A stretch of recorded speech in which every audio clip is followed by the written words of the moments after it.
जब हम करते हैं ना, पुश करते हैं, तो उसको आपकी जैसे कि हमारा हार्ट चलता है 72 चलता है, 72 पर मिनट जो हार्ट रेट होता है, तो इसको अंदाजन 100 वो देनी चाहिए, ऐसे ऐसे ऐसे। अच्छा। पर पुश जो है, पुश अंदर जाना चाहिए 100 के करीब को ऊपर, और ऐसे जैसे ये रख दिया हमने उसके ऊपर, और इसको ऊपर से पुश करना है।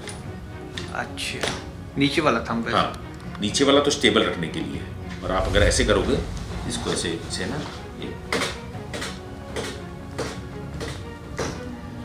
अगर दोनों से करेंगे तब उसके रीढ़ की ये हड्डी टूटने के चांस होते हैं, ये वाली। अच्छा, ये वाली ऊपर वाली। अगर नहीं तो ऐसे करेंगे ना, क्योंकि स्टेबल है आपका हाथ वाला। कल से एक वीडियो काफ़ी वायरल हो रहा है कि एक व्यक्ति ऑफिस जाता है हाउसिंग बोर्ड के, और हाउसिंग बोर्ड में वो एकाएक गिर जाता है। उसके बाद वहाँ पर आईएएस यशपाल गर्ग जो हाउसिंग बोर्ड के सीईओ हैं, वो उसको सीपीआर देकर उस व्यक्ति की जान बचाते हैं। हालांकि सीपीआर होता क्या है, क्या हुआ था उस व्यक्ति को, इसको किस तरह से हम देख सकते हैं, इस पर हमारे साथ पीजीआई के डॉक्टर सोनू गोयल हैं। सर, ये जो मैटर है, ये जो वीडियो वायरल हुआ सीपीआर देने का, काफ़ी ट्रोलिंग भी हो रही है उनके इस कर्म को, लेकिन उस व्यक्ति की जान बच गई। ये देने की नौबत क्यों पड़ती है? देखिए, जो आजकल के जब से सर्दियाँ हुई हैं तो उसके अंदर जो हार्ट अटैक हैं उनका जो प्रचलन है बढ़ गया है। वो मैं आपको आगे बताऊंगा कि क्यों बढ़ गया है। पर जो सीपीआर है वो देना बहुत ज़रूरी है, इवन इफ़ इम्परफेक्ट तरीके से आप सीपीआर दे रहे हैं। कि जैसे कि कई लोग ट्रोल कर रहे हैं कि कुर्सी के ऊपर बैठकर हमारे हेल्थ सेक्रेटरी साहब ने उसको वो किया, पर तब भी उसकी जान बच गई। क्योंकि अल्टीमेटली आप क्या कर रहे हैं कि उसकी हार्ट जो है उसके अंदर ऑक्सीजन है, पर आप जो हार्ट को पंप कर रहे हैं, हार्ट बंद हो गया है, तो हार्ट को आप उस सीपीआर से चला रहे हैं, आप उसको पुश कर रहे हैं बार बार उसको करके, और उसको करके चला रहे हैं, और वो जो आपकी फिर वो अपने आप वो चलना शुरू हो जाता है, और जो ब्रेन को ऑक्सीजन है वो पहुंचनी शुरू हो जाती है। तो ये बहुत ज़रूरी है, और इवन बहुत आसान प्रोसीजर है। हमारे जो जनरल बच्चे हैं या आम जो नागरिक हैं वो भी इसको आसानी से सीख सकते हैं सीपीआर को। ये कार्डियो पल्मोनरी रिससिटेशन बोलते हैं इसको, मतलब कार्डियक, हार्ट और लंग्स, उनको दोबारा हम चला रहे हैं, रिससिटेट कर रहे हैं, उनको दोबारा हम फंक्शनिंग में ला रहे हैं। और उसकी फंक्शनिंग में लाना क्यों ज़रूरी है? क्योंकि हार्ट और जो लंग्स हैं वो पूरी बॉडी को और ब्रेन को ऑक्सीजन प्रोवाइड करते हैं, और अगर हम 1 घंटे या आधे घंटे या 1 घंटे में नहीं देंगे तो हमारा जो ब्रेन है वो काम करना बंद कर देगा। तो ये इमीडिएट प्रोसीजर होता है जो करना होता है। किसी को भी हार्ट अटैक आता है तो ये है कि 50 से 60% लोग इसके जो हार्ट अटैक से हम बचा सकते हैं अगर हम टाइमली उसको सीपीआर देते हैं। सर, ये हार्ट अटैक से रिलेटेड है और कई लोगों को पता ही नहीं चलता। अगर हम केसों की बात करें, इमीडिएटली अभी भारत जोड़ो यात्रा में देखें तो लोकसभा के सांसद संतोष चौधरी को हार्ट अटैक आया। इससे पहले अभी लड्डू माजरा में एक बॉडी बिल्डर को आया कि वो एकदम उठे और अंगड़ाई ली और धर्म से नीचे गिर पड़े। ये हार्ट अटैक के इंसिडेंट इतने क्यों बढ़ रहे हैं? देखिए, हार्ट अटैक के इंसिडेंट हमारी जो जीवन शैली है उसमें परिवर्तन आने से बढ़ रहे हैं। हम लोगों का सेडेंट्री लाइफस्टाइल है, ऑफिस का काम हो गया है। पहले आप देखिए, आप बाहर जाते थे, घूमते थे, काम हमारा मैनुअल हुआ करता था। आजकल ज़्यादातर ऑफिस का काम है। फिर दूसरा, स्ट्रेस बहुत ज़्यादा है। ऑफिस का काम में हम काम नहीं, फिजिकली है और मेंटल स्ट्रेस है। मेंटल स्ट्रेस बहुत ज़्यादा हानिकारक है। तो इनके कारण ये हार्ट अटैक, और हमारा जो खाना पीना है वो भी बिगड़ गया है। घर के खाना हम नहीं खा रहे हैं, हर रोज़ बाहर का चीज़ खा रहे हैं। तो ये जो असंतुलन पैदा हुआ है इसके कारण हमारे हार्ट अटैक आजकल बढ़ गए हैं, और यंगस्टर्स में भी हो गए हैं। और अगर हम देखें सर्दियों में हार्ट अटैक की जो प्रचलन है वो और ज़्यादा बढ़ जाता है। क्योंकि सर्दियों में क्या होता है कि हमारी जो नसें हैं, जिसको ब्लड वेसल्स बोलते हैं, जिसमें खून दौड़ता है, वो नसें सिकुड़ जाती हैं। तो वो सिकुड़ने के कारण जो हार्ट को, अगर सपोज़ हमारे हार्ट में छोटे छोटे चकत्ते हमारी ब्लड वेसल्स में होते हैं, अगर हमारी ब्लड वेसल्स सिकुड़ जाती हैं तो वो चकत्ते, जो खून है, वो खून आना हार्ट के अंदर कम हो जाता है या बंद हो जाता है, और जिसके कारण हमारा हार्ट अटैक होता है। ये क्वेश्चन सर मैं भी पूछने लगा था कि अब तो यंगस्टर्स में भी हार्ट अटैक आ रहा है, और दूसरा आप ये कह रहे हैं कि जो ब्लड की वेसल्स हैं वो सिकुड़ जाती हैं, तो उनको कैसे दुरुस्त रखा जा सकता है? हम अपने हार्ट को कैसे दुरुस्त रख सकते हैं?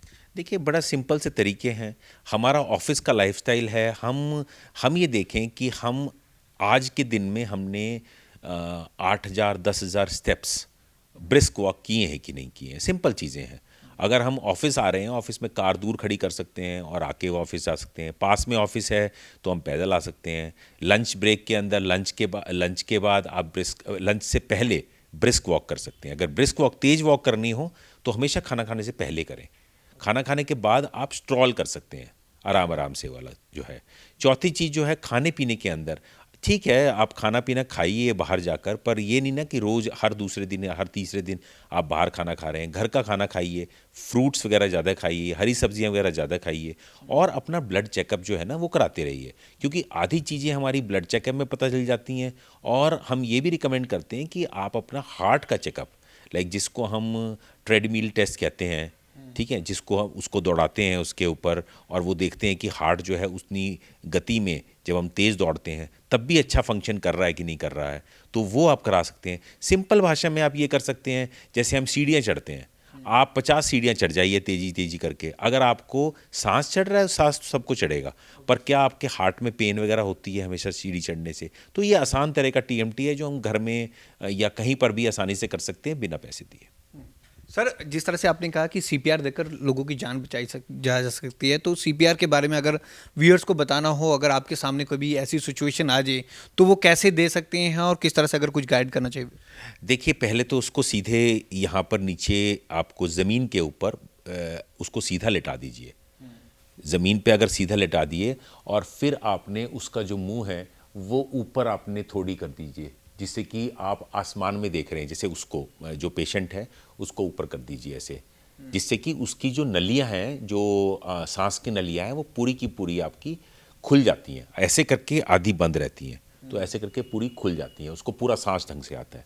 तीसरा, हमने जो हाथ है, जो उसका ये हार्ट है, सपोज ये लेफ्ट साइड हमारा होता है, और ये जो एपिगेस्ट्रियम वाला है जो एरिया, जो नीचे जो एक गड्ढा होता है जहाँ पर आपके छाती में, वहाँ पे आप लेफ्ट हाथ रखिए और उसके ऊपर आप राइट हाथ रखिए, ये ऐसे करके, और उसको पुश करिए ऐसे ऐसे। और आप अपने आप को कोहनी पे, जैसे हम अगर बात करें इसके अंदर, अगर हम नीचे अगर इसको करके देखें, तो अगर हम यहाँ पर है तो आपको उससे करके पुश करना है, 1 2 3 4 ऐसे करके पुश करना है आपने।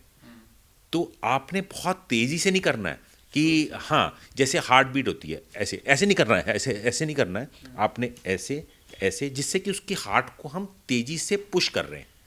धीरे धीरे करेंगे उससे भी फर्क नहीं पड़ेगा, आपको नीचे जाना पड़ेगा, थोड़ा झटके से नीचे जाना पड़ेगा, ठीक है। तो एक तो ये वाला तरीका है जिसके अंदर हम CPR करते हैं, और कभी कभी सांस भी देना पड़ता है।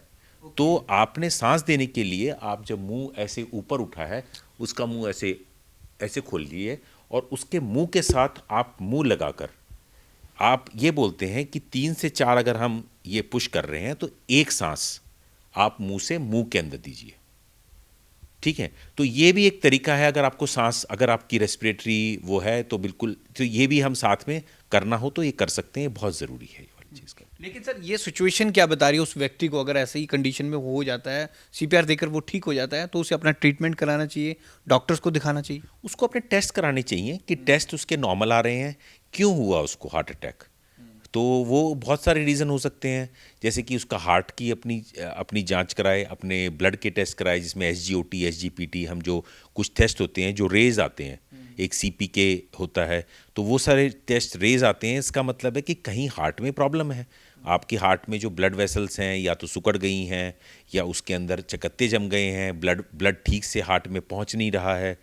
जब हम नॉर्मल तरीके बैठे होते हैं तो तब तो हार्ट में ब्लड पहुंच रहा होता है, पर कभी कभी कॉम्प्रोमाइज़ होते हैं। लाइक कॉम्प्रोमाइज़ मीन्स आप तेज़ भाग रहे हैं, हार्ट को ब्लड ज़्यादा चाहिए, नॉर्मल तरीके से पहुंच रहा है, पर जब आपको हार्ट को ब्लड ज़्यादा चाहिए तो वो पहुंच नहीं रहा है, क्योंकि आप तेज़ भाग रहे हैं, हार्ट को पंप करने के लिए ज़्यादा चाहिए, तब आपको हार्ट अटैक आ जाता है। या फिर आप विंटर्स में एकदम बाहर निकले, खाना खाया और आप बाहर निकल गए, तो उसके बाद भी आपका जब खाना खाते हैं तो हमारी जो पचाने के लिए ब्लड वहाँ पहुँच जाता है, तो आपके पास वैसे ही ब्लड कम रह गया। और सर्दियों में बाहर निकले, सर्दियों के अंदर वैसे ही आपकी नसें सिकुड़ी हुई हैं, तो उसके अंदर पहली ब्लड नहीं है, तो उसके अंदर फिर दोबारा हार्ट अटैक हो सकता है।